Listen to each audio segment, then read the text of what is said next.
Welcome back, Billiken fans. It's Zach Miller and Peter Hale. This is the Midtown Madness Podcast. Before we get going, if you're on YouTube, make sure you hit those like and subscribe buttons.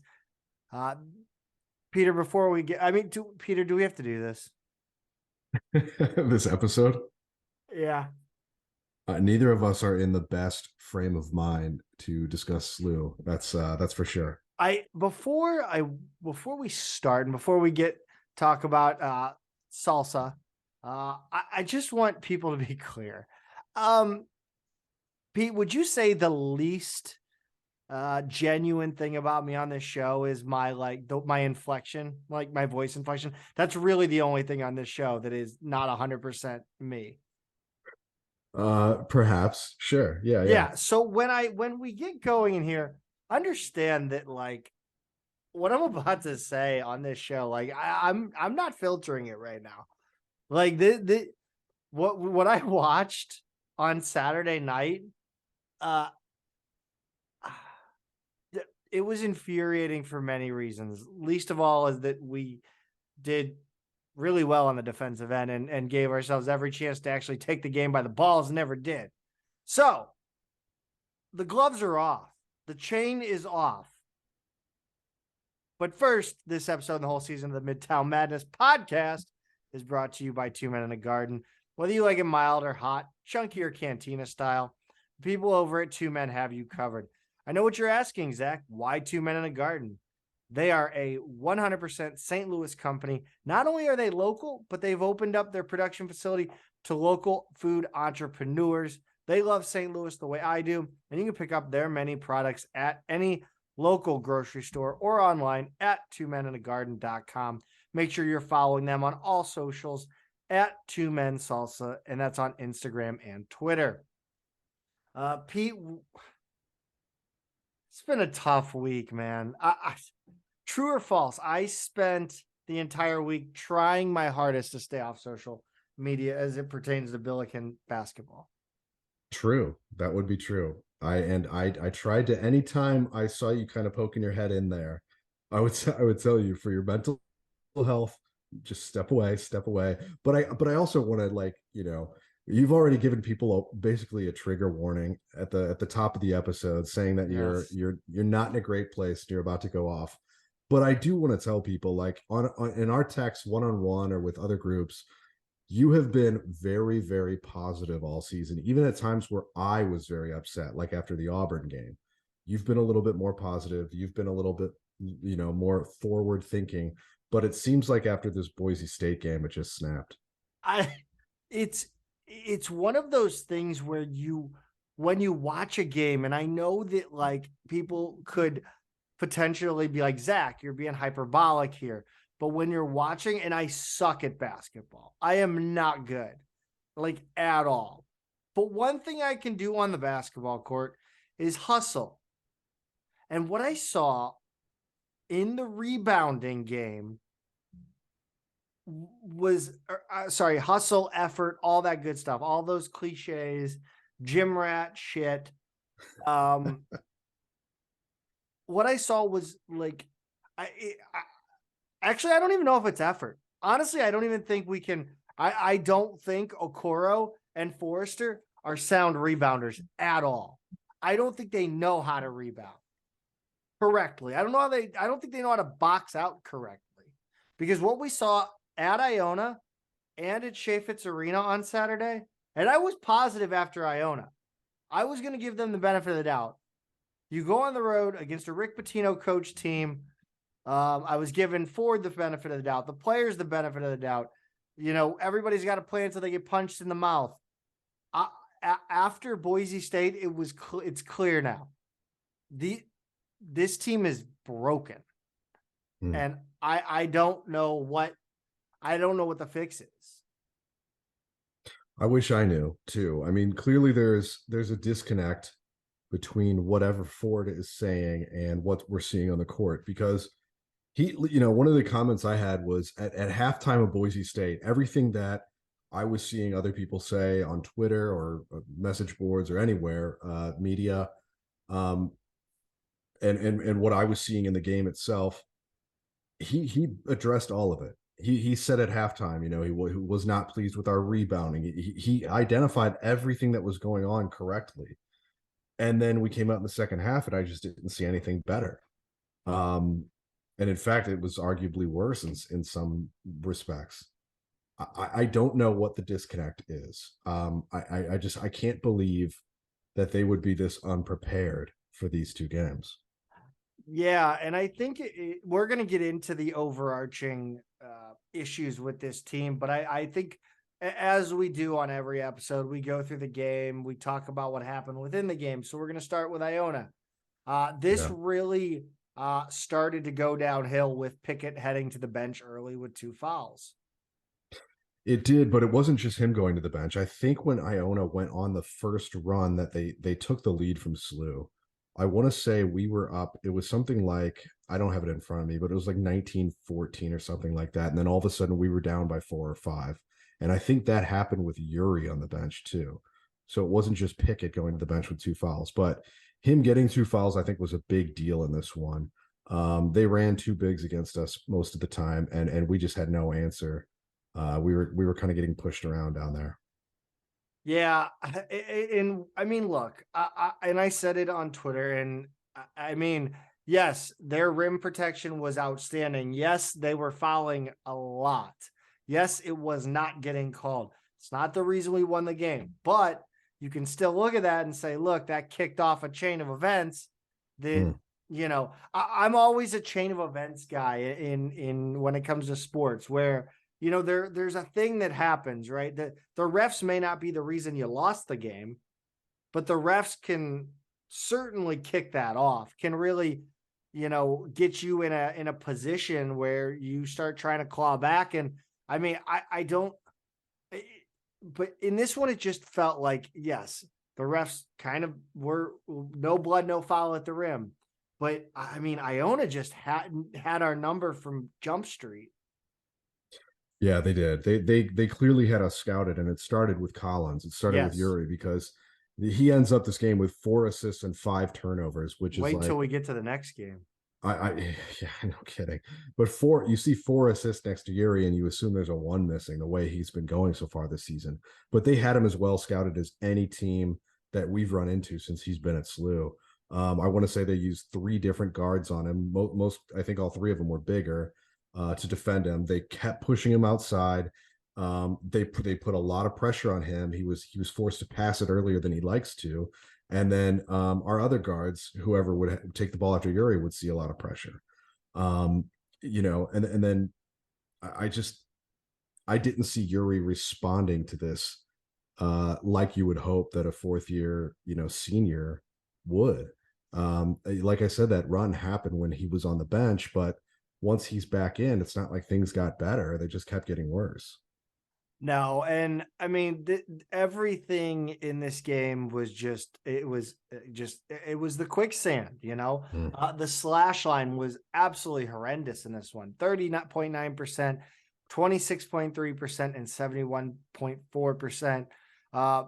Pete, you put in here all of our worst demons came out in this one. And man, that couldn't be a better descriptor of what happened in this one. I mean, Pete, just let's start with the first one. Missing layups. I mean, good Lord. Like this is Conklin sophomore, junior year shit. And what's funny about this note, Zach, is like it was even worse in the Boise State game, but like, or maybe, I don't know. I don't I know it was wretched. It was bad in Boise. This note, it was bad in Boise State, but in Iona, we were getting stuffed constantly. Yeah. How many blocks did they have? They had, as a team, let's see here, a lot. They had 13 blocks to our 5, but our 5 are not even relevant here. But yeah, 13 blocks. It just, every one of their starters actually had a block. And 4 of their starters had at least 2. I mean, they, to block us at every position like that. By the way, this is a MAC team, MAAC, not even the MAC. This is the other MAC, the one that's in the Northeast. These are small schools, the MAC. Yeah, right.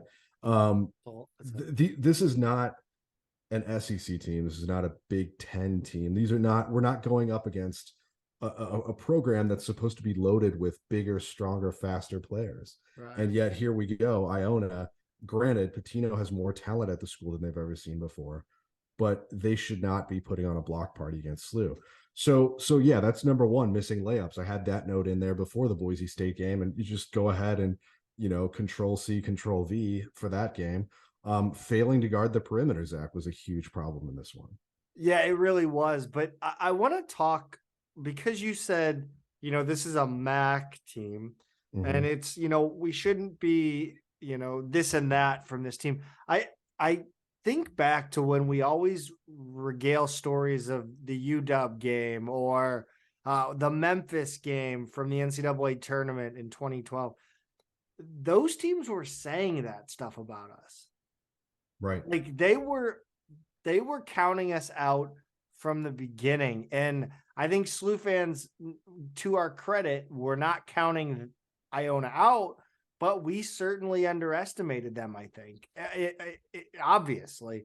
And we certainly underestimated the power of Pitino in this one.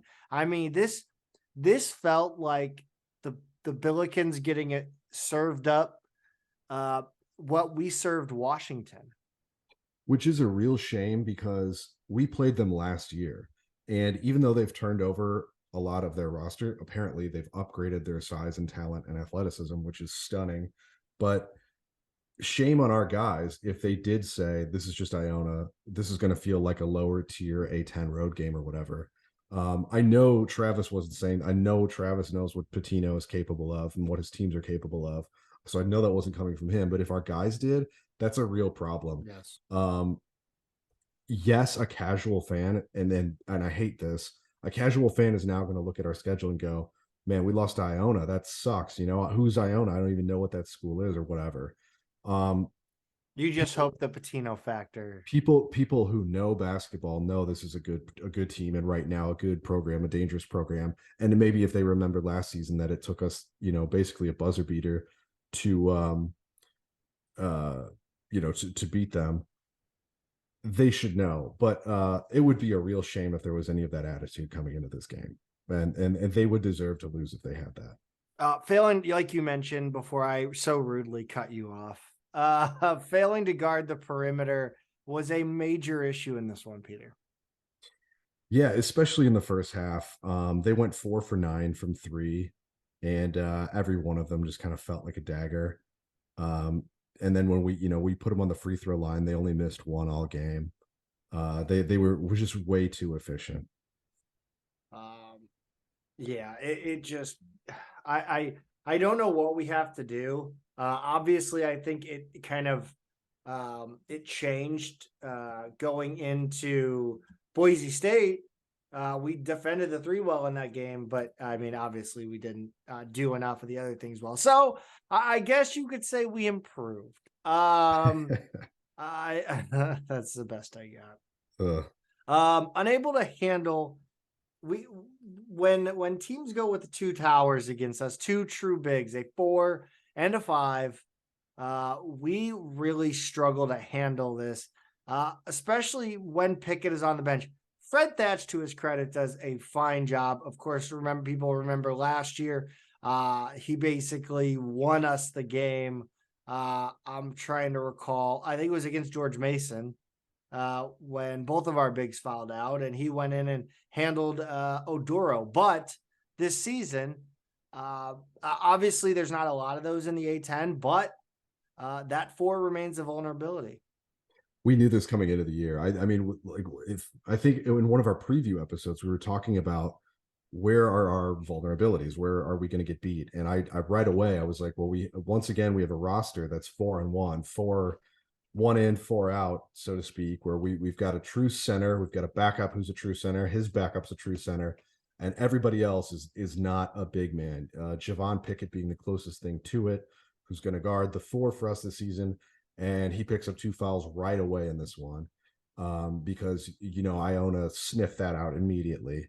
And Pitino, I've said this, I don't know how many times on the show, the first thing he does, and I have seen this from the bench when he was at Louisville, when they were number 2 in the country in our gym, the first thing he does is test the refs. His players see what they can get away with. They sense how a game's going to be called, and it's like that's where they go from. And in this game, like you said, the refs were not they were not calling it tight, and his guys were going to take it right at us, and that's what they did. And they put Pickett on the bench right away.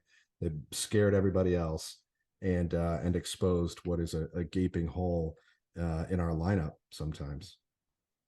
Yeah, I mean, you said it's and it's been it's been an issue with Ford almost the entire way. I think at one point, I mean, since Hassan left at least, and even before then, Hassan was having to play a 4-5. He wasn't, he was normally a 5. Yeah, exactly. I don't know why it continues under Ford that we don't bring in to I don't know. I'm a traditional lineup guy. I like the 4-5. There are a lot of teams who play this style now, but the difference is when I'm watching like a Villanova, who was kind of almost a pioneer at the college level of a 4-guard lineup. 2 of those guards typically are 6.5 feet tall, so they can guard the 4 and long, and it's not a problem. They can switch those guys too. Pickett, TJ is about the only guy we have other than Pickett, but he's I think Pickett was listed at 6'6" or 6'7", and as when we had Kai on here, he said that's generous. That's in thick shoes or whatever. Hargrove's not that tall. He's more of like a 6'4", 6'5". We really don't have anybody. And one guy who kind of did have that size, probably wasn't going to play a lot this year, was Daniel Rivera, the JUCO transfer, who probably at least could have given us some minutes there. But we really don't have somebody who could truly guard the 4, and we're clearly not running Forrester and Okoro at the same time. So yeah, anyway, that's going to be it's going to continue to be a problem, but especially in these non-conference games. We continue to struggle on defense. Not necessarily, stopping, forcing tough shots. We did fine against Boise State. We did well against SIU. But we're not forcing turnovers. Even in the Carbondale game, Carbondale just kind of threw the ball away 6 times. Yeah, we're not taking the ball away. We're not getting out in transition and getting easy buckets. And then we're stagnating in the half court because Perkins isn't Perkins this year. Yeah. Yeah. And this has been identified as an issue. Stu wrote an article about it. I don't know what more to say. 10 turnovers that we forced out of Iona in this one, 12 against Boise State, but we had 17 against Iona. And a couple more than Boise State as well. So look, I go back to my time at SLU, and we didn't turn it over much. It was just about winning that turnover battle, about having more possessions no matter what. And not only are we losing the battle, we're just not forcing them at all. And we've beat this drum all season, but here it is, our worst demon back to haunt us.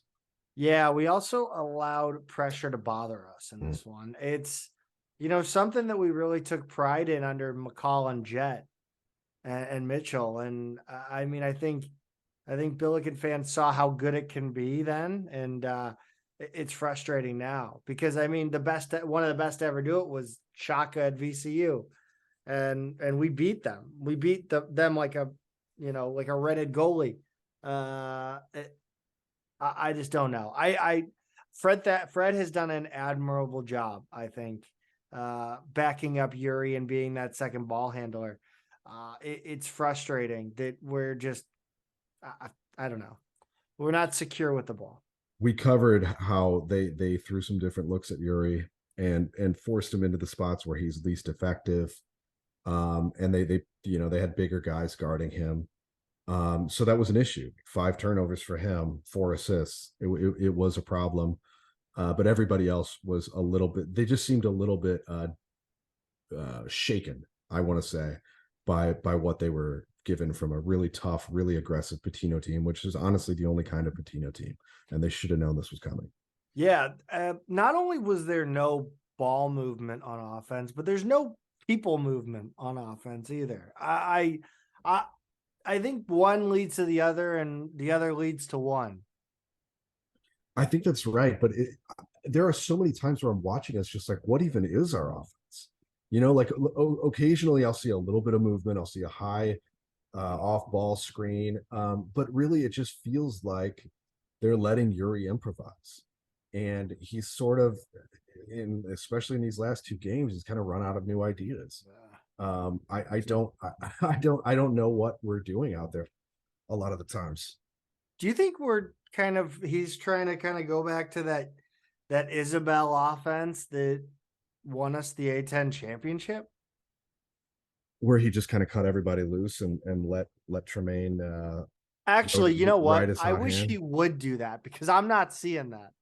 Yeah, no, this does not, it feels like a very bottled up offense to me, you know, like we've talked about before, like sometimes Yuri over dribbles, he gets in too deep.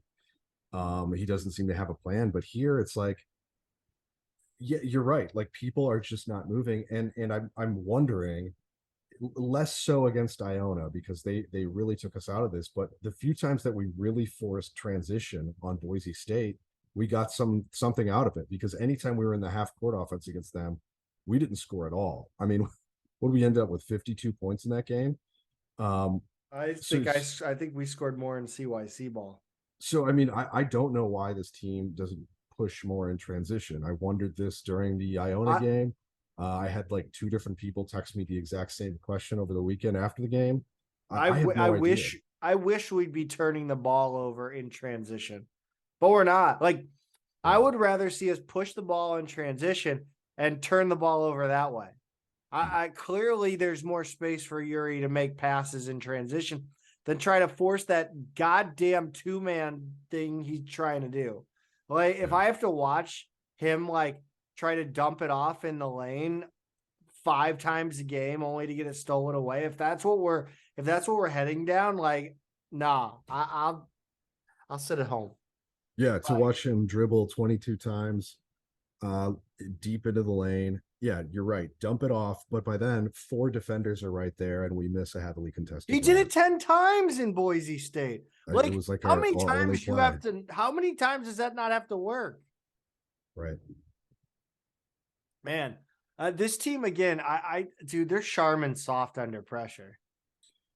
Well, I think, yeah, my last note here was they buckled under pressure on the road and playing from behind. And really, that's right. They're soft. They just don't seem to handle adversity well at all. No. And that's why I was actually kind of optimistic that Boise State would be a bounce back, because they play well at home generally. You know, they come home, they're comfortable, and they play a little bit better. And they were not able to summon that in that game, and that's frustrating. But especially on the road, especially with a deficit, they just do not seem to have that sort of toughness. We actually did see it in Auburn, but that's really the only time away from SLU this season where I've kind of been impressed by their toughness on the road, even if they, you know, buckled at the free throw line and in a couple other ways on that one. But that's, you know, another episode. I think the only thing we saw in this game was maybe Jimerson. Jimerson shot the ball kind of well. Other than that, I think the only bright spot in this one was getting a shout out from the broadcast. Yeah, I meant to clip that. It was at the under 8 media timeout, we could still go back and get it and put it on our Twitter. But yes, I think both our podcast and Guy Filatico's Iona podcast got a little shout out there. Yeah, I guess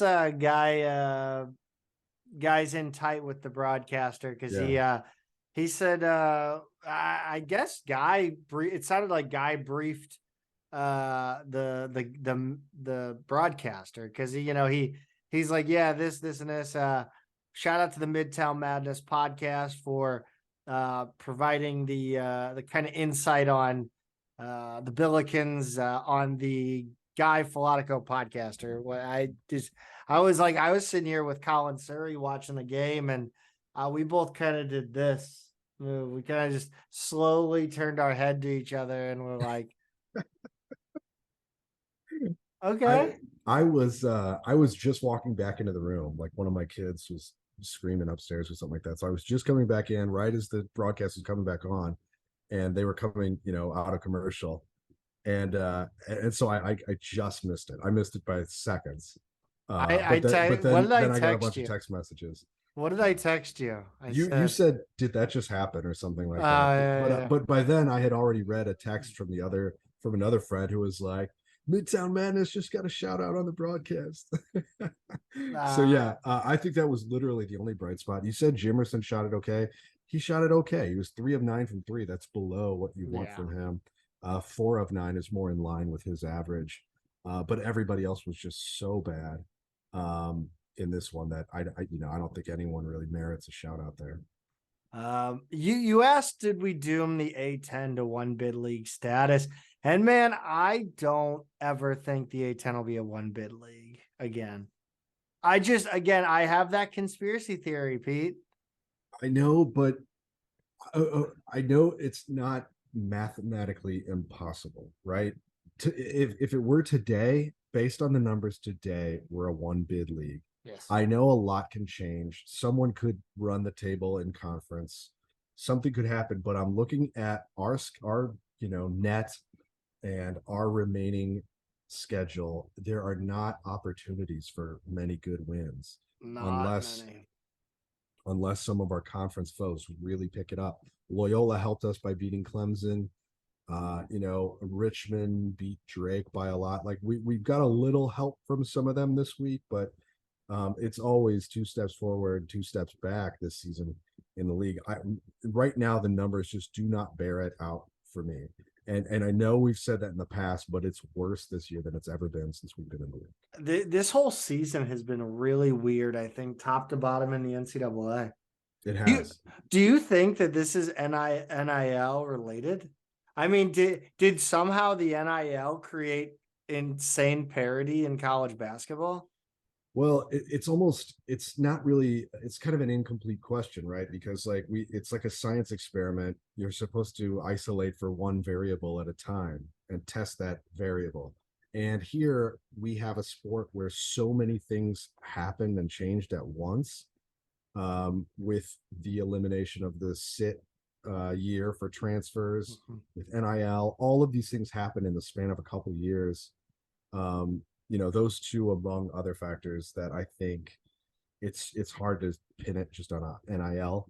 I do think it creates an atmosphere where any program can catch up really fast. Any program can fall off the map. Louisville, Florida State, Washington, or Cal. I'm thinking of some of the other winless power conference teams right now. Anyone can fall off a cliff. Anyone can rise up really quickly, really fast, which honestly makes it all the more frustrating that we're just kind of pretty good every year. You know what I mean? I think that's been like St. Louis's MO, like in sports. Like we've never, I don't think any of our programs have ever Jim Cruz, right? The Cruz era, we hit rock bottom. But Yeah. for the most part, the Blues were never like first round picks or like number 1 overall pick. The Cardinals are never number 1 overall pick, not since the 80s.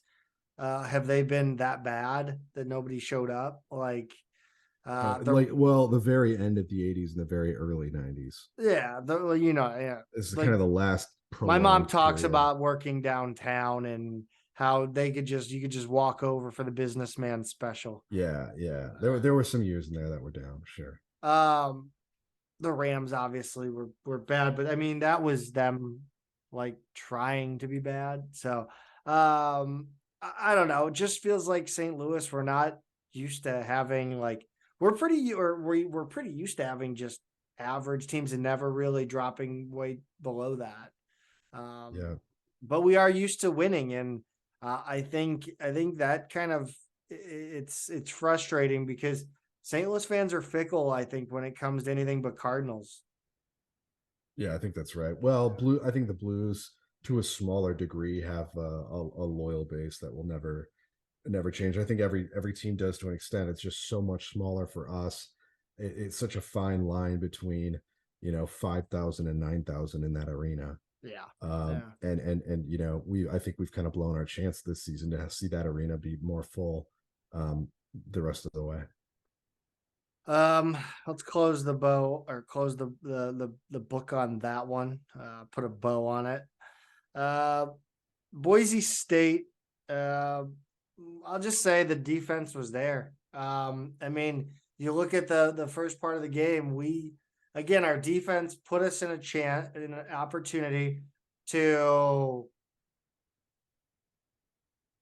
We had a chance to take that game by the balls immediately. We benefited from Boise State missing a lot of threes. They were really cold in the first half. I mean, you can argue we forced them into threes that were kind of out of rhythm, that were not well taken shots, well timed shots. And that's all well and good, but they did miss a lot of shots from outside. So that helped. Otherwise, I think the defensive effort was really good. Not just in the first half. I think overall this was a pretty good defensive game. We had our moments, we had some lapses, a little bit of bad luck, but the defense was fine. What the hell has happened with this? Like, was Okoro this friggin' bad at rebounding last year? Forrester absolutely cannot rebound. Neither of them know how to box out. Nobody's catching with two hands. We've added a quote unquote. We lost a guy who was not known for his rebounding at all. We've added a guy who was a decent rebounder, and we're still somehow worse. Forrester's per 40-minute rebounding averages last year at Temple were great. Actually, he was looking like a huge upgrade over Linson in the rebounding department. Okoro, the only pushback I'll have for you is that his rebounding numbers are actually still pretty good. He wound up with 12 of them, but it could be better. Well, that's the thing. The way that they shot that ball, if those rebounds weren't going to fall into his hands, they should have fallen into somebody else's hands. But I want to say that they each ended up with 12 offensive rebounds, but I think Boise State had 8 of those in the first half, maybe 9. Kept him in the game. It really did. It really did, because I think it was 7 maybe at half. Because at half, I remember saying they had 7 offensive rebounds and they had 7 more field goal attempts than SLU did. And when you're getting that many more possessions, you're going to put us in quite a hole. I don't even understand. Like, this is what I'm saying. I'm terrible at basketball, but what sends me over the edge is that I could have put forth a better rebounding effort than what we saw on Saturday night. And that's what set me off, man. Like, I literally, it's the ball standing right there, grab it. Yeah. It's like you have no idea how to read the ball off the rim. In the Memphis game, we were getting really unlucky with some bad bounces. And I made that point. We did have some bad ones later in that game, but for a while, all of their offensive rebounds were just coming off of weird bounces. It was kind of unlucky. In this one, it really was effort and positioning that just were not there. I don't understand it at all. But it had me up on my feet yelling a couple times for sure. Well, it had me too. I believe that. You know what I lamented? Ford's move to bring Hargrove into the game. Basically, what I said was, why are you bringing in Hargrove? Our issue is rebounding, and Hargrove is not a great rebounder. Hargrove played really well in this one, and I really thought he kind of deserved a little more run. I know, again, what's frustrating about this team is that, like, there are so many players that have, like, insane weaknesses that you can't even put them in the game if it's a certain type of game. Yeah. Like, dude, like, you can't put in TJ over Pickett. You can't put TJ. You can put TJ in over Thatch, I guess.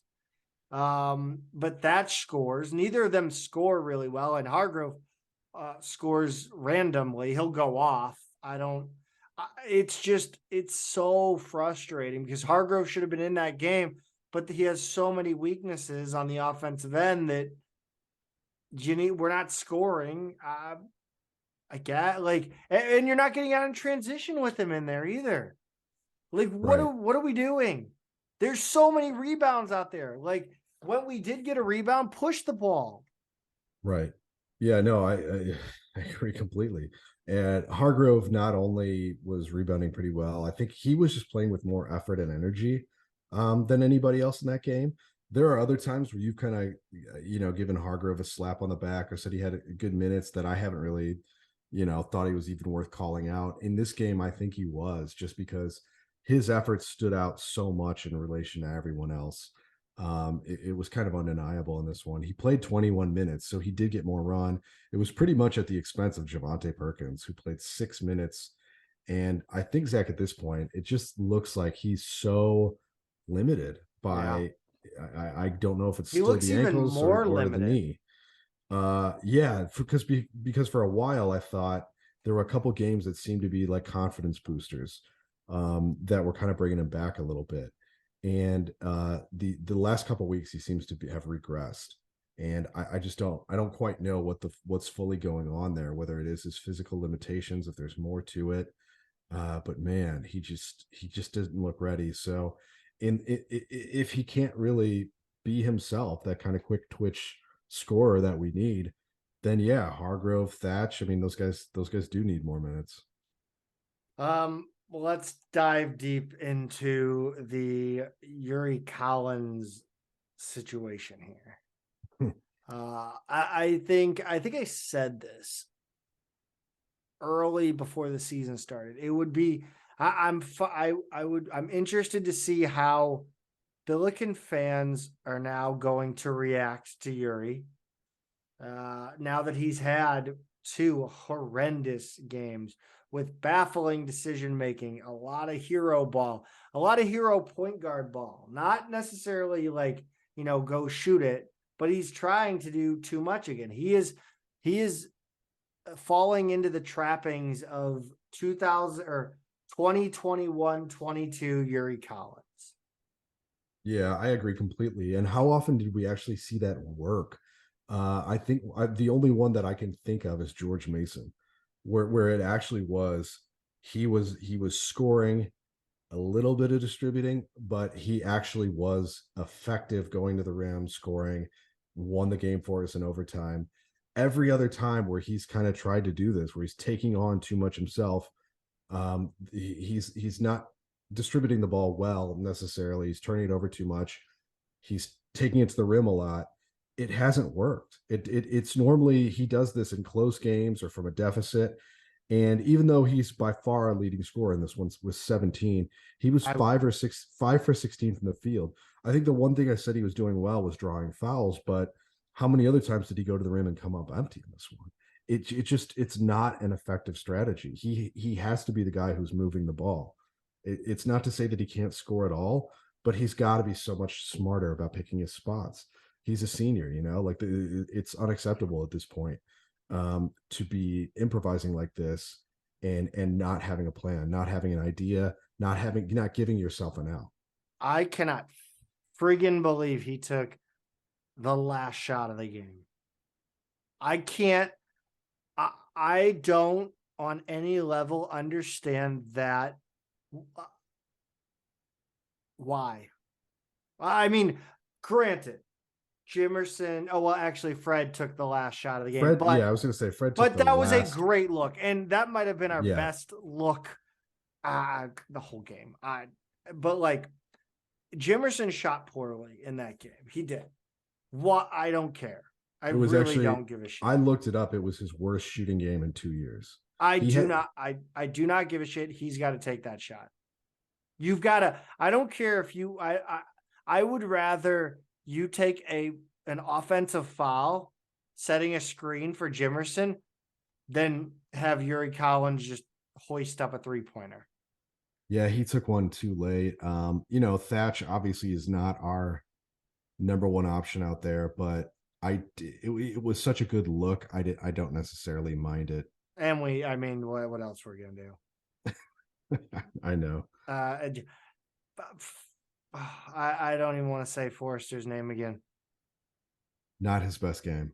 No, how many? Okay, when you watch what you saw with, so like the passing, when I mean, there were many times where Forrester just didn't catch the ball on TV because a lot of that happened down on the other end in the first half. But what were you seeing between Forrester and Collins? Because it felt like it was, I almost want to just have it and say 50-50. Both of them stunk it up. Yeah, and yet Collins ends up in this one with 8 turnovers, and Forrester just one, but it did feel like more. His I don't know what it was, whether it's a focus thing, whether they're not in sync, but this looks like the kind of thing you would see in like an early season scrimmage, right? Where like here's a new transfer, he's a grad transfer, he's a big man. We're trying to get him in sync with our point guard, but here we are. It's game 11. It's way too late in the year to be looking like you guys just met. I don't know why they weren't on the same page at all on this one. Well, that leads me to my second question, which is how much of this is on the players and how much of this is coaching, planning, adjusting? Because, I mean, like you said, this is something you'd expect to see against Umzel in October 29th. But here we are, December 11th, December 10th yesterday. And they're not on the same page. To me, that either reads a lack of understanding of the game plan or just an absolute convoluted game plan.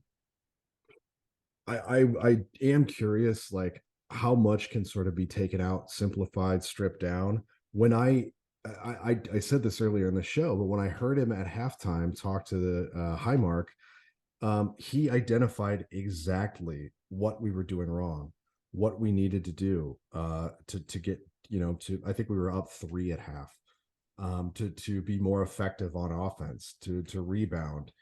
And yet it doesn't happen. I don't know what that disconnect is. I really have no idea why it's not getting through to them, or whether it is on Ford himself. I really don't know. Without being in there, I don't know. But there's clearly something missing. Yeah, I think clearly if Ford is gonna, call out the players, it's got to be effort, right? I don't know. I mean, has he ever called them out for not understanding his game plan? I think he has, but I mean, usually it's an effort play. Yeah, it is. And we also get back to that conversation about how he was handling bigs a couple games ago, and we're gonna get into it. Yanking them after every mistake. I really don't know. I really don't know, but something is clearly off. Yeah, it's incredibly frustrating to watch. I mean, the first 7 minutes of this damn game, like you mean when we didn't score at all? Nobody scored. Nobody. Like it was horrible. Oh, I thought we were gonna have the first media timeout with a 0-0 score, but Boise State did finally sink one. Pete, one thing you've really kind of hammered home, at least in private, is the non-conference road record under Travis Ford. The Billikens are now 0-2 on the road in 2022-23. 1-1 neutral, and our total record, followed by non-conference road record, followed by non-conference road wins under Ford. Yeah, so I actually broke it out by year, and we don't need to do it by year, but the takeaway here is this is now his 7th season, and our road record is 21-42. Our non-conference true road game record is 3-9. So that's 3 non-conference road wins in 7 seasons now. Now that doesn't include neutral games. I want to be clear about that, because our neutral record is actually 6-8. which is so that's not including conference tournament or postseason or anything like that. But I'm talking about, the neutral, like we just played up in Connecticut, like those kind of things. Some of those have been kind of on not quite neutral games, playing Florida State and Florida, K-State and Kansas City, things like that. Oregon State was in Portland. 6 and 8 in those. We do have some good wins in those. We do have some ones that we lost that we should have won. It's better, but 3 actual road non-conference wins. And it's one of those things that I had to look up because it was bothering me, because it feels like we just never win on the road, in general, let alone in non-conference. I mean, we've won plenty at places like Fordham, but it just feels like we never win on the road. And I don't know what that is. That's something, if I'm for it, I've really got to be examining though, what to do differently, because winning 1 out of every 3 road games when you play in the A10, and I know that's including non-conference games, but 1 and 3 is not good enough. It's just got to be better. It's got to be. The only 3, for those of you wondering, Boise State last season, Boston College 3 years ago, Seton Hall 4 years ago. That's it. Those are our 3 non-conference road wins ever under 4. Pete, I want to talk about this team on a macro level going forward. But one of my favorite macros in my diet is salsa. One of yours is pickles. Let's talk about that first. Yeah, let's talk about that. Yeah, that ad break came a little sooner than I was ready for, but that's fine. Yeah, let's talk about pickles, because I just went through 2 jars of them. I was back in St. Louis, obviously, for our last show. I did a little grocery shopping, and rolled through those pickle jars pretty quickly with the help of my kids. And then the other thing I did, Zach, and I'm so happy with, got the Screaming Hot and the Hot Salsa, blended them together. So now both jars, even though different labels, they're the same. That is really a sweet spot for me. Make that hot just a little bit hotter. Man, I love that. So I'm encouraging everyone, get multiple jars of salsa from 2 Men, mix them up a little bit, and I don't think you'll be disappointed with the results. But you could find everything at 2meningarden.com. Dude, that Harissa sauce burns my. Dude, you didn't tell me. I hate you for not telling me that. It really has a kick to it, and I actually we did chicken shawarma the other night, so I meant to post about that. I just finished off the jar I have, so when I come back next week, the week after, I've got to pick up some more of that. I've been meaning to try to do it would be super expensive to this, but do the pork. I make pork every week in the Instant Pot.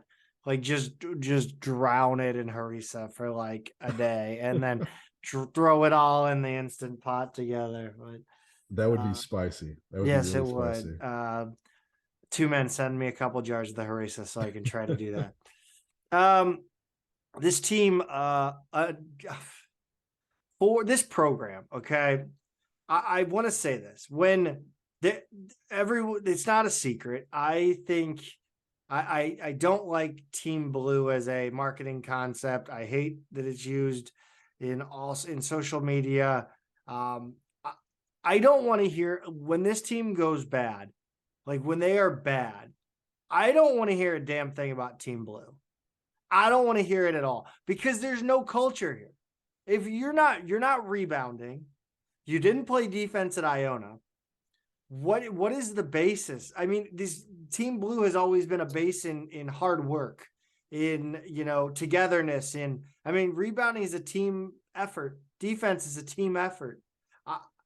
I don't get what are we doing? If you can't bring in guys who rebound, why are they playing Division I bad? What's the culture? What are you trying to put together on the court? So I understand trying to come up with a slogan, a phrase, a brand, an identity. I get all of that.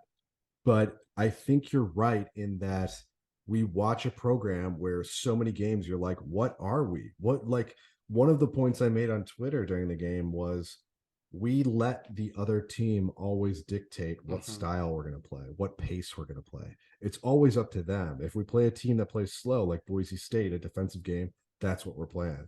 If we play a team like Memphis that's a little more physical and fast paced, that's what we're playing. It's never us imposing our style, because honestly, what is our style?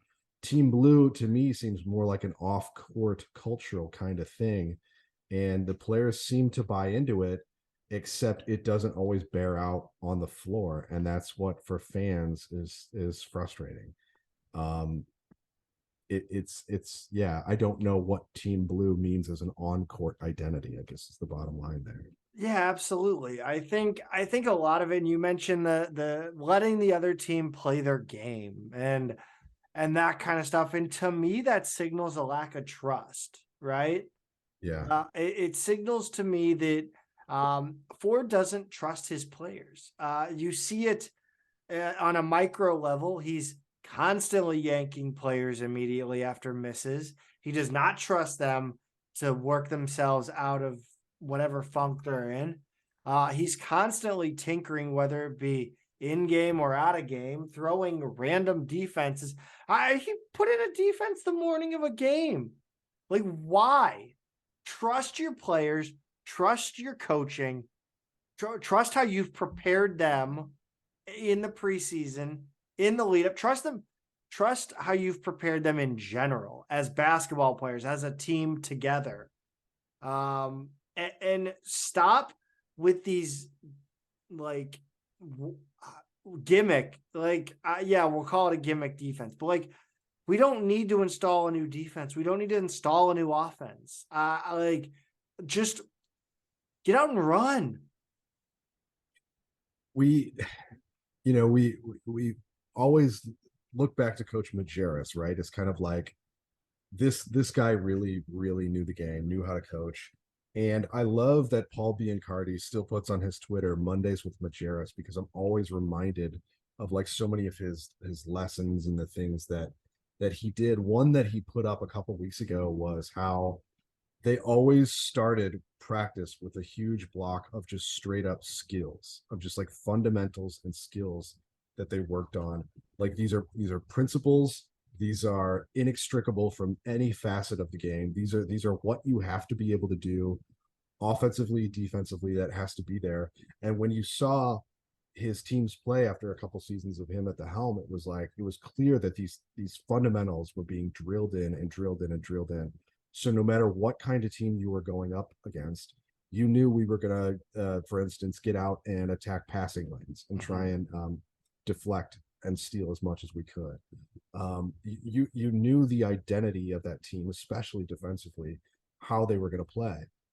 When I hear somebody go, I just installed this new defense for this game this morning, I almost go, well, why didn't you identify whatever that was sooner?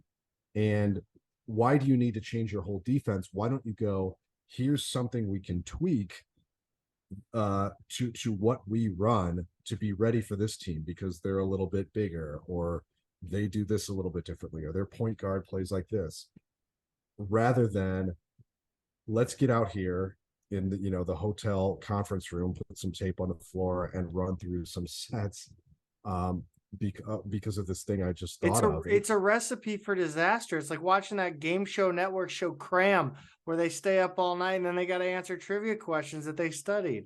It's a great show. If you win that game, you look like a genius. But if you lose that game and your players look discombobulated, and if everything's sloppy, people are going, what did you do that for? Why'd you do that? Why didn't you just have them play straight up how they are supposed to play?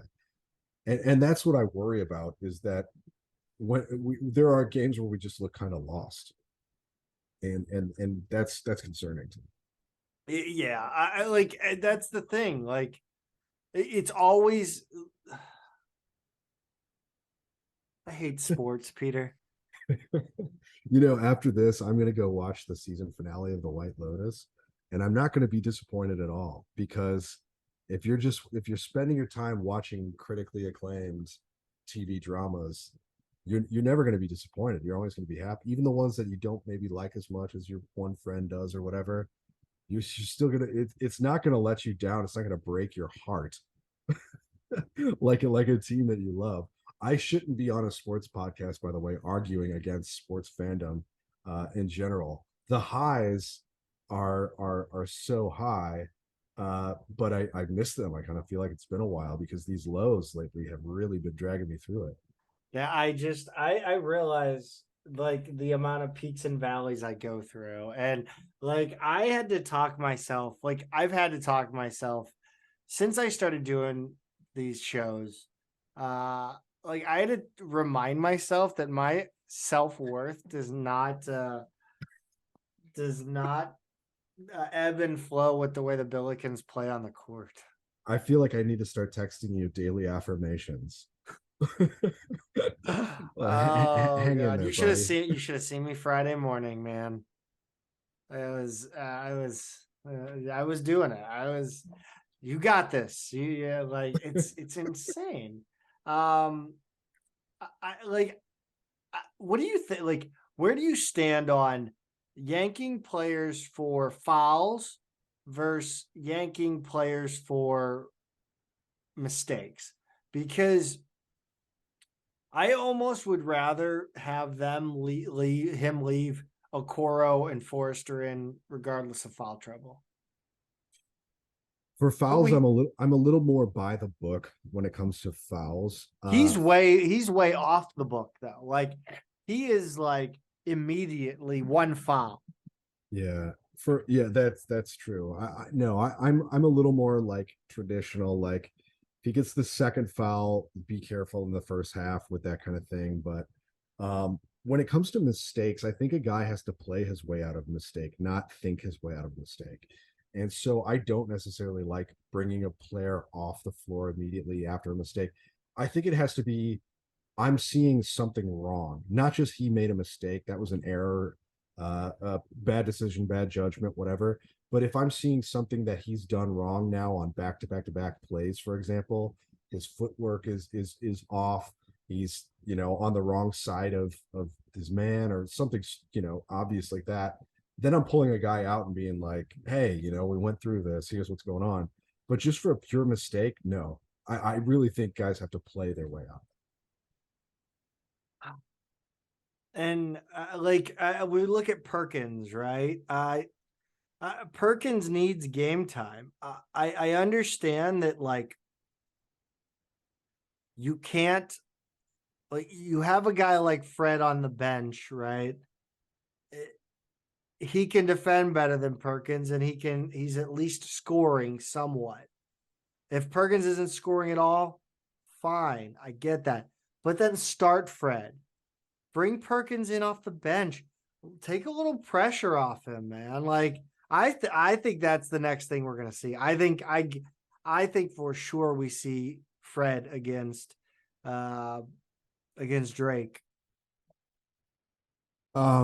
Yeah, I mean, I If don't we think that's the wrong way to go. I really don't have a good sense of what the conversation is between them and Perkins and the doctors because he looks so limited physically compared to how we're used to seeing him play that I just don't know where he's at and what they're comfortable with and what he's comfortable with. But I would like to see a situation where I think honestly at this point he should not be starting and he should be coming off the bench situationally for sure. I mean that's where I'm at with him right now. I think two things with this program set us back in a major way under Ford. The loss of Ford Stewart and Rob Hornet leaving for Memphis, where by the way, Rob Hornet had a terrible experience and is now at Liberty. He said I heard he met with Penny. He didn't meet with Penny once while he was there. Wow. But yeah, I just like I honestly don't like I would have trusted Rob Hornet to get Perkins back in time. Yeah, I mean, I don't know enough about him or our current Just the situation. way I mean, but when you look at the guys he had, right? Yeah. Like the strength was like it just seemed like we were a stronger team. We were in better like I just don't know. I thought our strength and conditioning was in a better spot with Rob. He was a much more accomplished strength and conditioning coach. He had obviously been with the Golden State Warriors. Mhm. You don't get to the NBA as a coach unless you're good. And okay, I just said the word good coach, and I wanna go at a narrative right now, and maybe language usage in general, because I'm tired of people saying Travis Ford is not a good coach. You don't get to the Division I basketball, and you don't get to Power 5 Division I basketball without being a good coach. And there's a lot of things that go into being a good college basketball coach.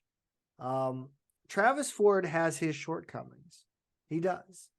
He's not a great coach. He's a good coach. Um, I think he right now, I think he is trying way too hard. I think he doesn't. I think he is missing a. I think he's missing Fort Stewart, who I think grounded him.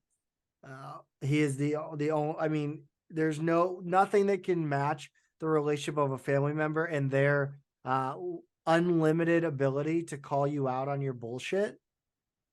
And I would say there are things that Travis Ford does in the middle of the game that are bullshit. Um, yanking players, like having the shortest leash possible. Um, I would say uh, kneeling on the floor at a bad call. I think Ford is missing something in his coaching ranks, and Ford's doing that guy. I had the thought during the Iona game.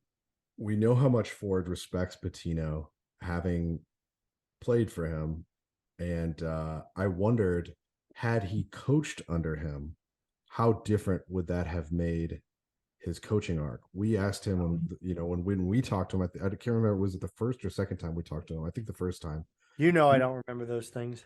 We asked him, um, you know, does he think he missed out by never being an assistant? He's only been a head coach, right? Like he was out of college a couple of years and then got the call to coach a small school, Campbellsville NAIA, and since then he's only been a head coach. He's never been an assistant. And I just thought, like, it's different to receive those lessons from a guy like Patino or any, fill in the blank, any other very successful long tenured head coach, to receive those lessons as a player and then to go through those as an assistant coach. I think those are two totally different things. It's like if Porter Moser had been a Majerus player and not coached under him, I don't know necessarily if he would be the head coach at Oklahoma. I don't know. It was just kind of food for thought. But only having been the top executive in your program at any given time, I think there are certain things that that probably, perspective and otherwise you benefit from. What do we see from Yuri Collins going forward here? What do we want to see in this next game? I can tell you I don't want to see him dribble. What do you want to see? You are the mind. You are the basketball mind of this show. I just want to see him play smarter. Look, it's not I don't know, super complicated here. It's like sometimes it's just, but that's the problem, right? That's what I give up the ball. That's what I've kind of been getting at, is that I think that Travis Ford overcomplicates things, and by virtue, I think this team overthinks things and overcomplicates them themselves. Well, and Yuri has the ball in his hands too much. I think it just, like, we just need to move it around. I think what I want to see from Yuri is, you thought you could play in the SEC this year. You thought you might even be able to play professionally this year. You just got your butt kicked by a MAC team, and by Boise State, who is not, a top 2 or 3 Mountain West team. Can we retake back the Carlo Bauer Award? We'll get to that later in the show. But no, I mean, like if Yuri thinks he's as good as he thinks he is, show me that. Play No. smarter. We know you can pass. We know you can dribble.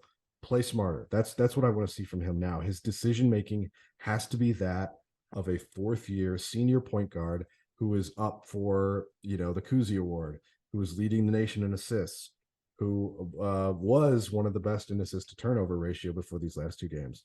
Be smarter. That's all I ask. And once he does that, everything else falls into place. Yeah, this is where we go into it. Yuri Collins, you're not you thought. See, this is what I'm saying. Where do the fans start reacting to the fact that Yuri Collins thought he was better than his school? He thought he was better than his teammates. He thought he could do better. He goes to the transfer portal. He decides to come back. Why? I don't give a shit. What I do give a shit about is that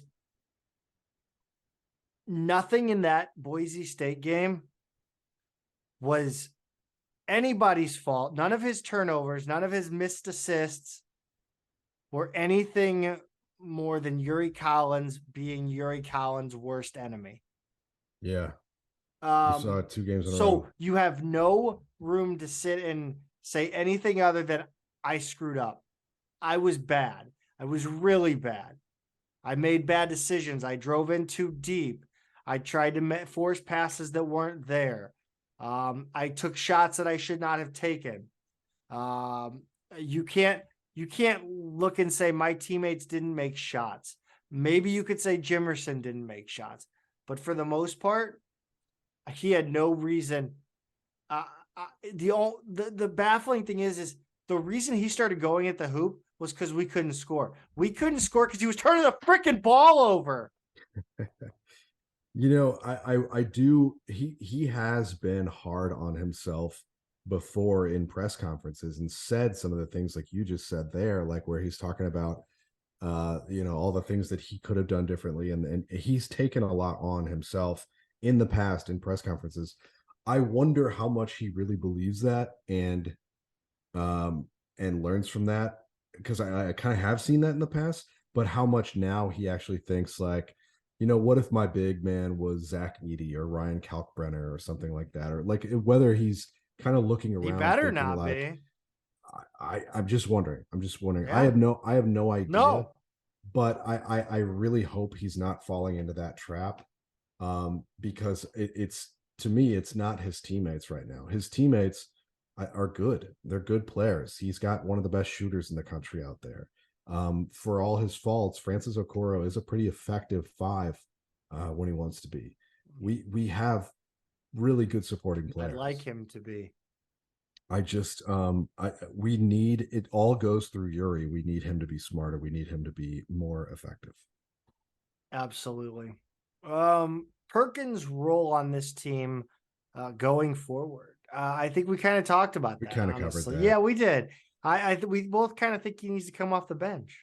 Yeah, until further notice, until we kind of see him regain his form. I don't know. I don't. It's not like he's. I think it's just for. I mean, I don't want to say that it's even because he's not in form. I just want to take some of the pressure off him. Mm-hmm. Like give him an opportunity to, not have his name called, not have everybody go crazy for him. Not that I doubt many people show up on Saturday. Well, I friggin' guarantee you we're gonna be outnumbered on Saturday. I'll bet you. At least Drake has the same colors. That's all I know. That's true. That's true. I you know what? That matters. That kind of matters. Boise State. There was a lack of orange on Saturday, and that was about the only positive part of my experience in the stands. But yeah, the big men on this team. What do we got to do here? You said that Okoro's not a good rebounder, and I don't know necessarily. Not a good offensive rebounder. He hasn't been a good offensive rebounder this year. And he needs to be because he's missed a whole hell of a lot of layups this year. Yes, he has. So yeah, I don't disagree with that. I think he's another one, his decision making, and I've always felt it this way. It needs improvement. He doesn't pass well. He doesn't, you know, he doesn't think to pass a lot of times when he gets into trouble, when he's, trying to score against two or three guys.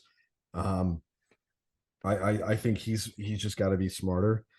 Um, but I don't Do I we need don't to stop pulling them after one foul? Do we need to leave them in and yeah. let them work through it? Because Yeah, oh yeah. I think this team on a whole, and I want your opinion on this, more continuity. Like I would almost rather this team have like two lines, You right? know, yeah, I know what you're saying. So I think with the big men, yes, I would rather see them play longer stretches, Because you're not getting uninterrupted. the ball. Because I mean, as a big man, in this, I mean, yeah, you're getting the ball, you're doing handoffs, all this stuff at the top of the key, but you're not like for the most part as a big man, you're just kind of running up and down the court. Like that's And miserable. I also think these are both of our guys are guys who need to be they need to feel a little bit of momentum. Yeah. Um, they kind of have their ups and downs in a way that I'm like, you need to leave them out there for an 8 minute stretch or so. I think to extract the most out of either of them. Yeah. They're like volume big men.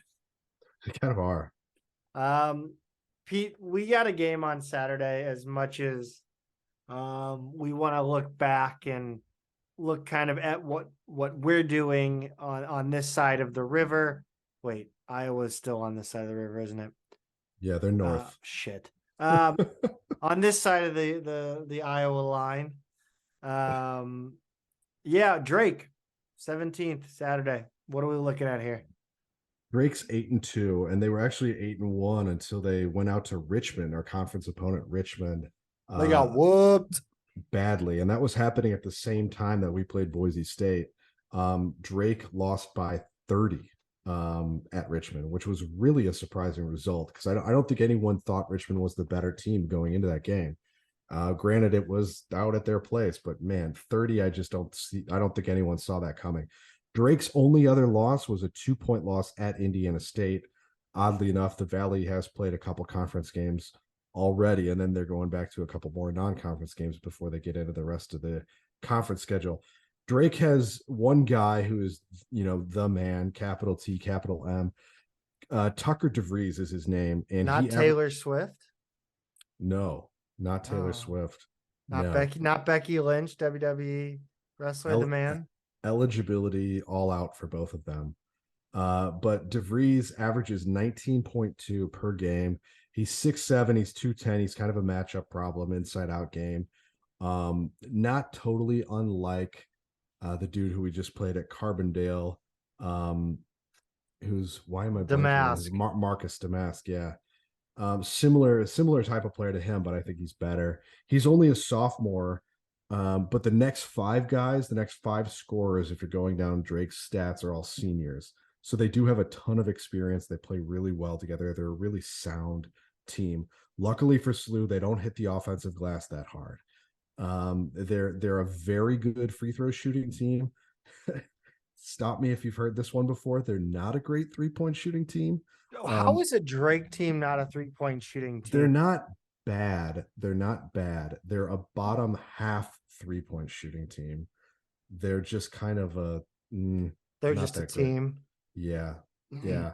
But again, how many times have we fallen into that trap where I don't know, we scout a team, we go, hey, they're not that good of a 3-point shooting team. Let's pack it in against them. And then they go off. Half the teams we've played already this year. That's basically who Drake is. I think they're pretty good. They're a good test for us at this point in the season. They're like I said, they're 8-2. I think they're the kind of teams that coming into this week that I thought, would be not really, I would say a litmus test necessarily, but a kind of team that we should have a competitive game with, but ultimately pull out. It's the kind of team I think we should beat.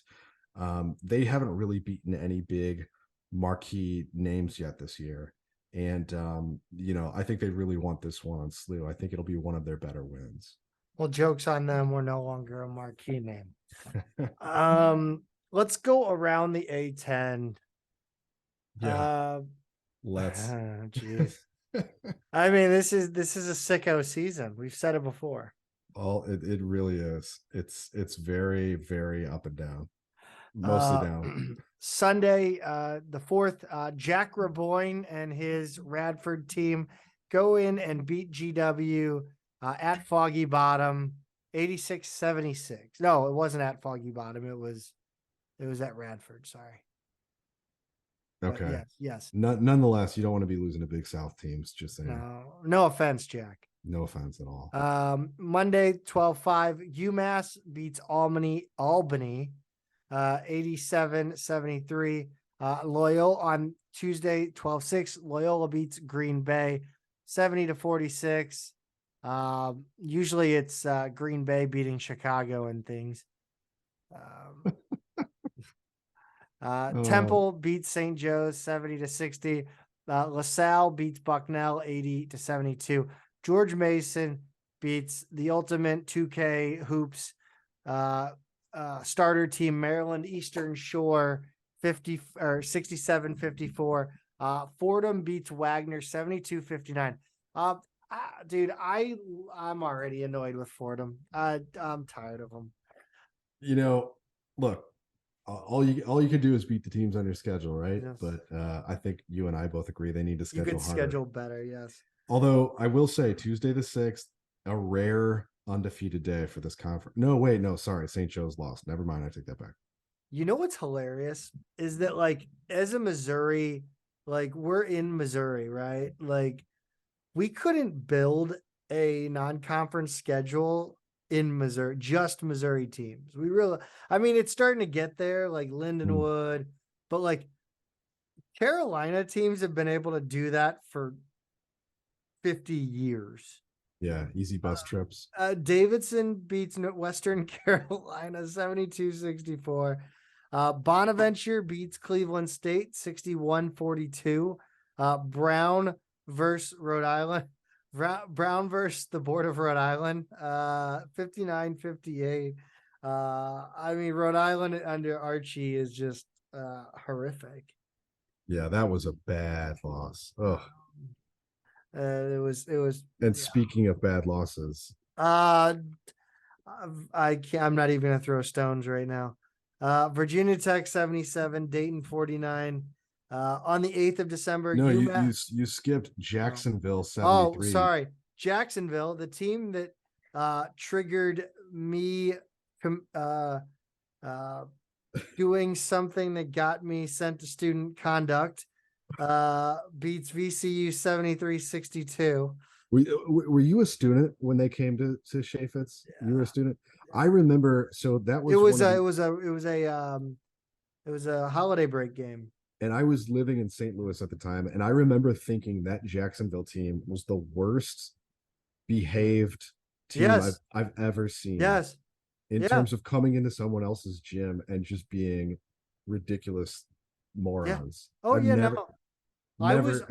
the reason I got sent to conduct was I mocked one of them doing what they did. Yeah. And that's anyway. So yeah, unbelievable. Virginia Tech 77, Dayton 49. And of course I'm the only one in the student section. Yeah. On a holiday. So everybody sees what I'm doing. Easy to spot. Yes. Virginia Tech 77, Dayton 49. On the 8th, UMass Lowell plants the flag on the Minutemen 85-80. That's got a sting for a fan base and a school that likes to remind everybody they're the flagship. I think the rule needs to be Lowell now needs to call themselves UMass. Yes. And UMass has to call themselves UMass Amherst. I love it. I love it. Whoever wins the season gets to carry the flag, as you say. Duquesne brought down to planet Earth by Marshall 82-71. Marshall's good. Yeah, again, we're not saying they're not, but we're also saying that Duquesne fans have been a little too hyphy. Sure. Yeah. Fordham in the Battle of Hams. Fordham beats Binghamton 77-62. By the way, for two teams that have wildly different numbers of letters in their names, they both have ham in the exact same spot. I was I think trying that's hard. funny. You pointed that out, and I was trying hard not to make a Simpsons joke. There's the steamed hams reference about upstate New York, no less, and it fit in pretty perfectly, but I couldn't craft it into anything clever. Jesus. The 10th of December, Drexel beats LaSalle in a Battle of Philly at Tom Gola Swimming Complex.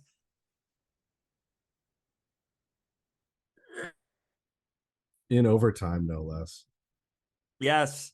Free basketball in that one. Free basketball that nobody asked for. Yes. That guy, what's his name? Washington? Something Washington. He's low key on the all-name team. St. Joe's 73, St. Peter's 57. Richmond beats Drake by 30, as we mentioned, 82-52. Dayton beats UNC Asheville 79-56. Rhode Island beats Army 77-67. The Americans beat GW 69-64. Not my best work on Twitter, but I gave it a go. Loyola 76, Clemson 58. Yeah, that's a good one. Is Clemson good? New Mexico on the 11th, New Mexico State beats Duquesne 73-60. Put some respect on New Mexico State's name, though. I mean, they've not been bad throughout the years. I mean, they've had peaks and valleys, but yeah, they've generally been by far the best team in the WAC since that conference was formed. Yeah. The only issue with New Mexico State right now is they've got that whole that. Oh God. Yeah, they've got a pretty dark cloud over the program at the moment. So I don't know what the rest of their season looks like. Fordham hangs 90 on Central Connecticut State. Iona beats Bonaventure 72-57. Thank the Lord. Yeah. UMass beats Hofstra 71-56. VCU beats Howard 70-60. Goodness gracious, I'm tired just thinking about all that chaos.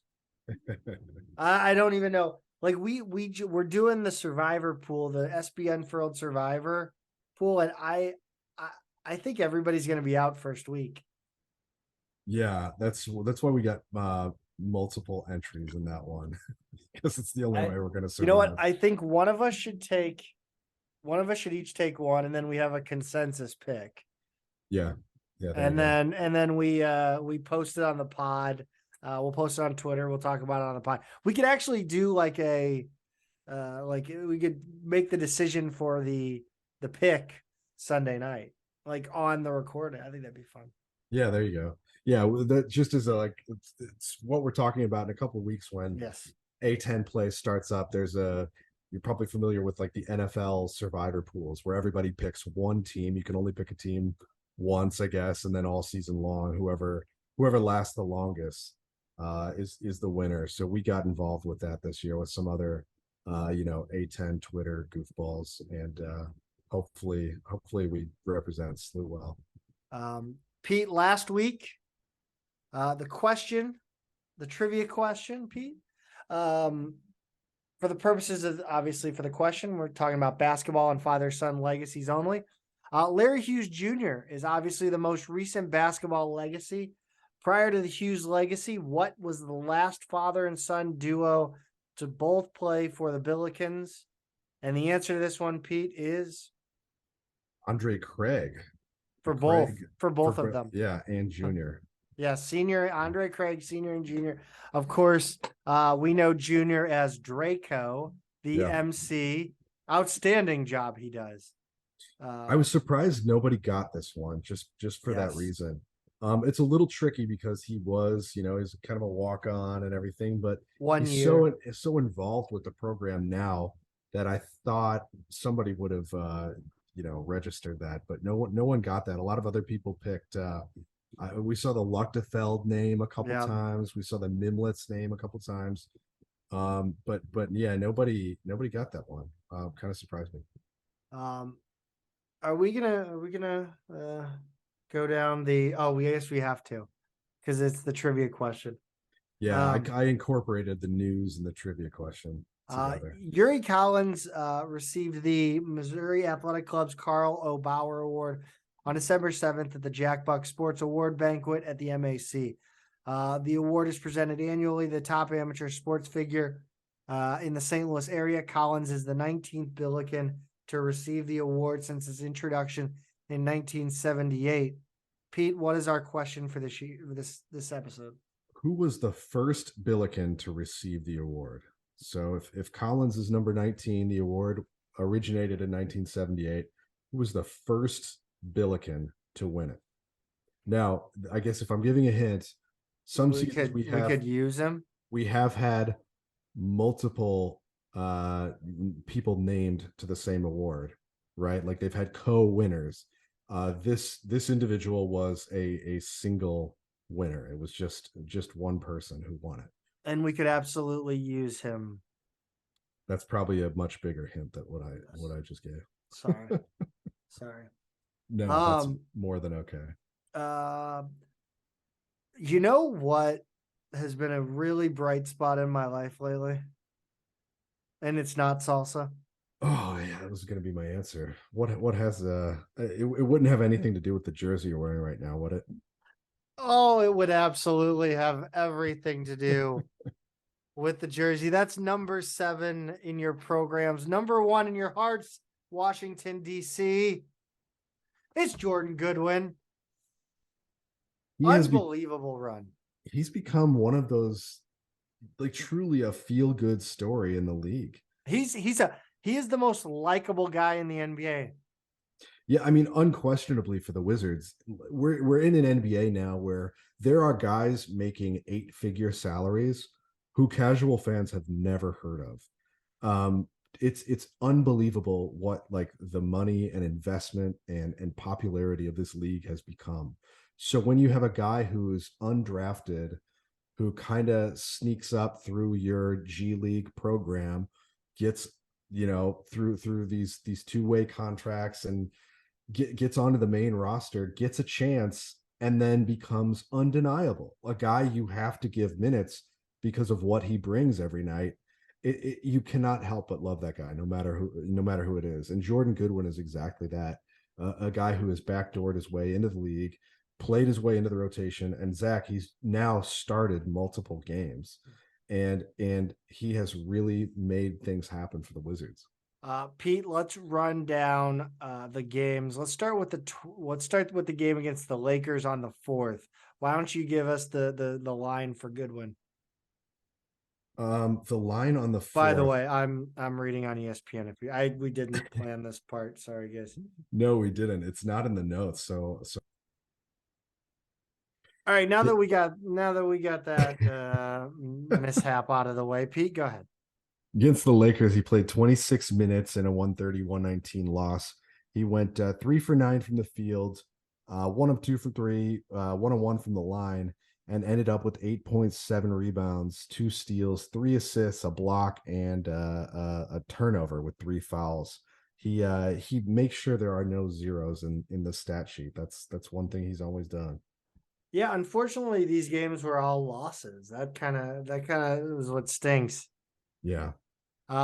Next game, we got 13 minutes against Chicago in a 115-111 loss. 2 of 6 from the field, 33%. Did not make a 3 on 1 shot. Got 4 rebounds, 1 assist, 1 steal, with 1 turnover. I mean, he's still making an impact even when he plays 13 minutes and doesn't score. Yeah. And an even bigger impact. And it was cool to see because I know there were a lot of St. Louis people in the house for this one, based on what I saw on Twitter. They lost 121-111 at Indianapolis against the Pacers. He played 34 minutes and ended up with 19 points, 4 rebounds, 3 assists, 5 steals, and including some really impressive plays. And then he goes 3 of 5 from 3. Where was that when he was at SLU, by the way? 4 of 4 from the free throw line. Where was that when he was at SLU, by the way? That's what happens when you can spend your entire day Yeah, practicing. just incredible. Just incredible. Huge game for Goodwin. And Zach, he wasn't done yet. What did he do on Saturday against the Clippers? He started, rightfully so, after putting up 19 points. He turns around and scores 17 points in 38 minutes, 6 of 13 from the field for 46.2%, 2 of 5 from three, that's 40%, 3 of 4 from the line, 4 rebounds, 6 steals in this one. And he becomes the second Wizards, the second Wizards player in history to have 2 straight games with 5 steals. Yeah, or at least the first since the last guy to do it. Yes, which was None other than Larry Hughes, guest of the show, guest of the show, friend of the show. friend of the show, friend of the pod. Yeah. Yeah, Pretty amazing. I mean, what a month so far for Jordan Goodwin. It's a Christmas present to all Billiken fans too. One way, I guess another way, in addition to playing yourself onto the roster, to win over the hearts of fans is to rack up those kind of effort categories: steals, blocks, offensive rebounds. Those are the kind of things people love. He's come in there and he's just been a dog, and it's just so good to see him thriving at the highest level. Incredible. I'd really love it if the guys on the roster right now here would put forth those effort plays, but yeah. Pete, let's kind of run through women's basketball. I mean, we did spend about an hour and a half specifically on men's basketball. 85-51 loss at Ball State on Monday. This was absolutely just an ass kicking from whistle to whistle. Ball State was 6-2, undefeated at home. They had lost to number 9 Notre Dame and a decent Tennessee Tech team on the road. Yeah. Ball State won all 4 quarters. It was 22-14 after the first, but it just kept adding up. Starting lineup continues to change, Pete. Yeah, this one was McMakin, Flowers, Martinez, Calhoun, and Peyton Kennedy. So we've seen a lot of different starting lineups this year. But unfortunately, McMakin, who has started in every game, this was not her game, Zach, to put it lightly. Shocking. 1 of 14 from 3, or 1 of 14 from the field, 0 of 6 from 3. Did not get to the line. 2 points, 3 rebounds, 3 fouls, 3 turnovers. At least in some of the games, she makes some shots. Bree Johns hit 4 threes off the bench for 12 points. Flowers was 11 and 5, 2 blocks. Martinez 10, 3 and 3. More poor shooting, dominated on the glass. Still trying to find that rotation under Tillett. Yeah, just one of those games where I think by halftime it was pretty clear which way the wind was blowing, and so they were just going to try and just try some things, just experiment a little bit out there. I gotta say, I really hope this next game is a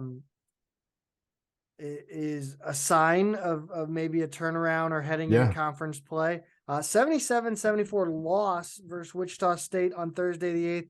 Wichita State came into this game 7-1 record, but that might be a little misleading, Peter. Yeah, I thought it might be a little fool's gold because they've played literally one of the worst schedules in the country. It's right around like the 300 mark in strength of schedule, which is really the bad opposite of what Tillett's doing. Yeah, that's right. That's right. Yeah. So, but you wouldn't know it though, because they went for 21 in each of the first 2 quarters, and they took a 42-20 lead at halftime. The lead got up to as much as 27 early mid third quarter. But unlike this Ball State game, SLU came roaring back in this one, Zach. I turned it on, and I'm glad I did. I don't know why I did, given the score, but I'm glad I did because I was really impressed with what I saw. Yeah, I was not watching this game. I was watching Rough and Rowdy. I think, did I have it on? I might have had it on too. But yeah, what did you see in this one then?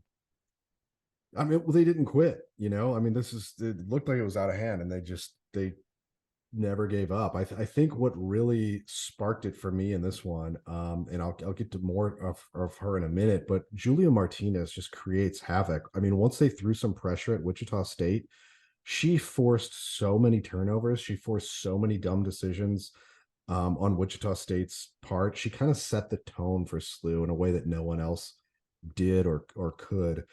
So this one actually got to within 2 with under 10 seconds to play. And like, keep in mind, 27 was the deficit here. Think about what the men's team has done recently and what they would have done with a 27-point deficit, just to put that in perspective.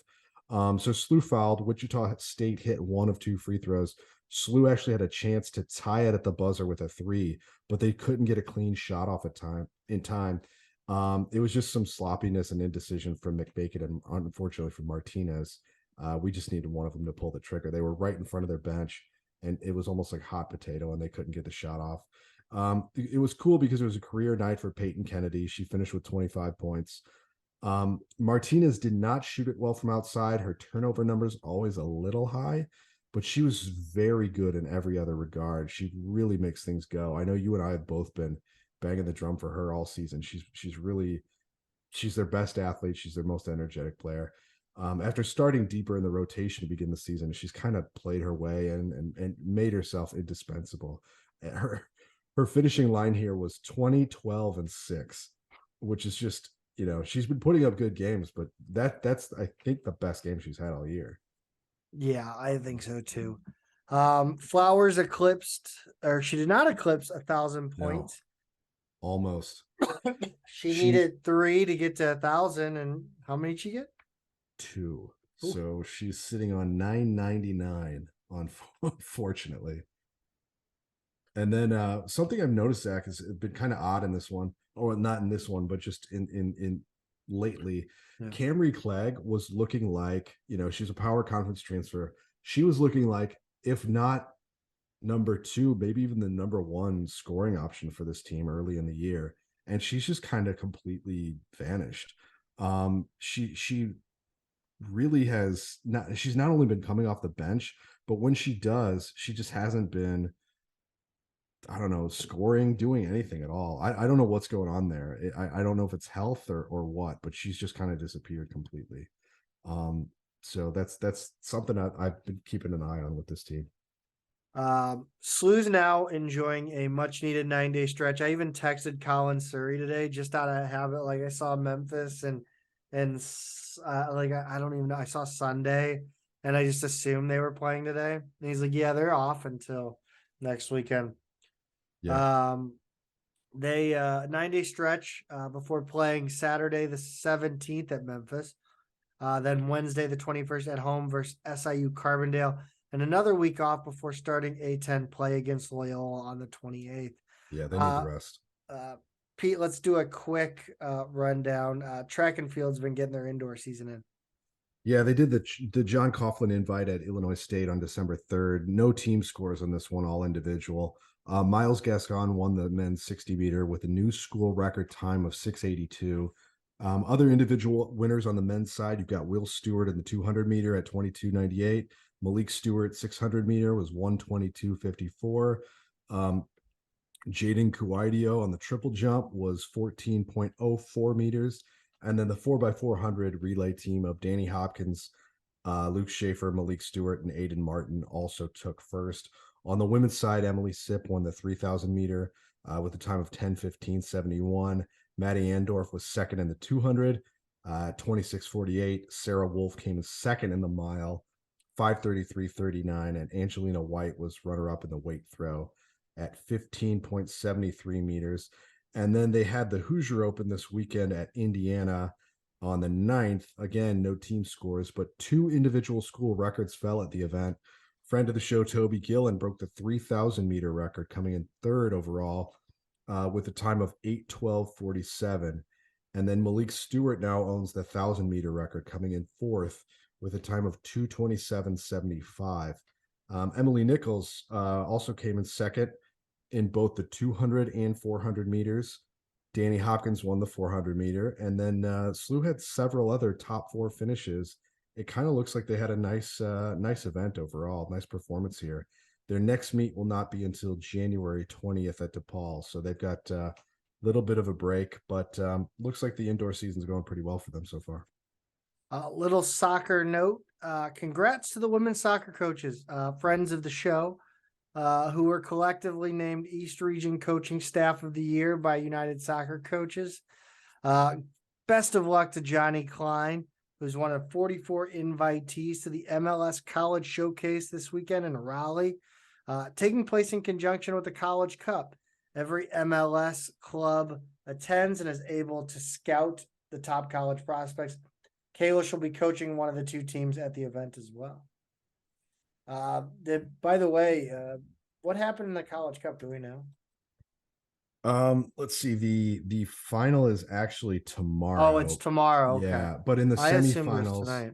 yeah, in the semifinals on one side, it's actually kind of an interesting one for SLU because Creighton made it all the way to the Final Four and lost to Syracuse, who was number 3 seed, and then on the other side, Pittsburgh was blanked 2-0 by Indiana. Which is pretty interesting. The team that put SLU out, but was only the 13 seed overall, will now face the number 3 overall seed Syracuse. I would have loved to see an Indiana Creighton final, just because it would two teams that we played this year would have been interesting. But I'm honestly rooting for Syracuse in this one, Zach, because I want Indiana to stay back from that all-time. Yes, absolutely rooting for Syracuse in this one. Did you watch the women's final? That was wild ending. UCLA was down 1 with like 20 seconds to play and ended up scoring to tie it and then won it in extra time. Yeah, and it was kind of controversial too because there was what a lot of people thought was a foul, goalie interference. Yeah, the goalie interference foul, heavy contact, didn't get called before that UCLA goal. To put it into overtime. So I know a lot of people were pretty upset about that, but so unfortunately, I would have liked to see SLU go a lot deeper in that one. So we would have been a little more tied into what was happening. It feels like forever ago from when we were eliminated to when that final happened. But Florida State is the team that made it out of SLU's region to the Final Four, and they lost to UCLA, who ultimately won it all. But yeah, interesting finish to that tournament. Interesting to see both Memphis and Indiana on the women's and men's sides, respectively, both go pretty far in their tournaments. Yeah. Pete, I kind of predicted an airing of the grievances. We kind of did, kind of didn't. I think this show doesn't try to be hot take central. Which I'm kind of proud of, but I think things needed to be said this week. Anything on your mind, anything burning deep in your soul before we get out of here? I'll just kind of add to what you said. I think a hot take central kind of show is the one where we'd be calling for a firing or a contract extension after every week. It's always so extreme what fans might be calling for. And I don't really think that's us. That's not necessarily what we're trying to do. I can say our Twitter mentions were full of people who had their opinions about, what should happen with Travis Ford or the staff or the players or whatever. I don't know. That's not always the road that we're going to go down. But it's certainly interesting to see people were pretty upset after this week. Yeah. I gotta say the sentiment among the diehards is not positive right now. And I really, really hope we can right the ship and then, roll through conference. Maybe we could save this thing yet. Yep. That's the plan, man. Yeah. That's the week in Billiken Athletics. Follow us on Twitter at Midtown Mad Pod, at Peter is a tweeter, at Zach Miller MMP, and on Instagram at Midtown Mad Pod. We appreciate any and all suggestions you might have for the show. Please go and subscribe if you haven't, or left a review. Do that as well. As always, Pete, go Billikens.